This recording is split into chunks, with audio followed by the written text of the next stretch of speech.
శ్రీ గురుభ్యో నమః. మీ జేఎం సురేష్ కుమార్ గురుస్వామి చెరుల. కాలసర్ప యోగం నుంచి కొన్ని వివరాలు తెలుసుకుందాం.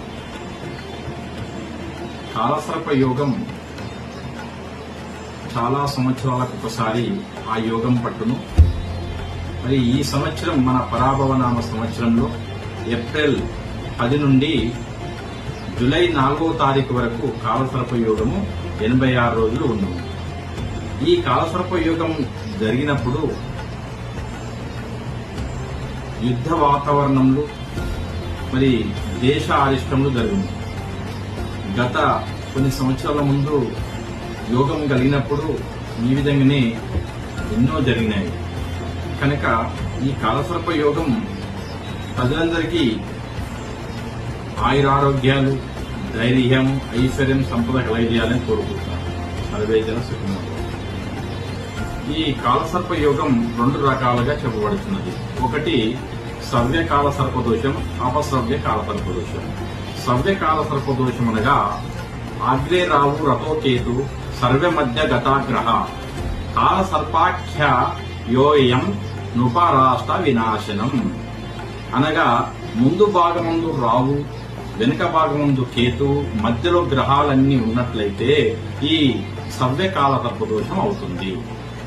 అపసవ్య కాలసర్ప దోషం అదేవిధంగా అగ్రే కేతు రథో రావు సర్వ మధ్య గతగ్రహ కాలసర్పాఖ్య యోగయం నృపరాష్ట్ర వినాశనం అనగా జన్మకుండలిలో ముందు భాగమందు కేతు, వెనుక భాగమందు రావు, మధ్యల గ్రహాలన్నీ ఉన్నచో అది అపసవ్య కాలసర్ప దోషం అంటారు.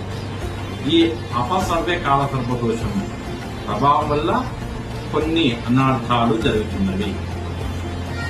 2008లో ఈ యొక్క కాలసర్ప యోగం జరిగింది. ఆ సంవత్సరం అంతలో రాజ్యాది పాలకుల్లో విభేదాలు, యుద్ధాలు, ఎన్నెన్నో అఘాయిత్యాలు జరిగినాయి.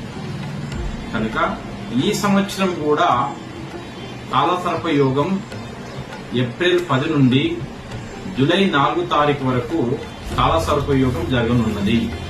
86 రోజులు మాత్రం.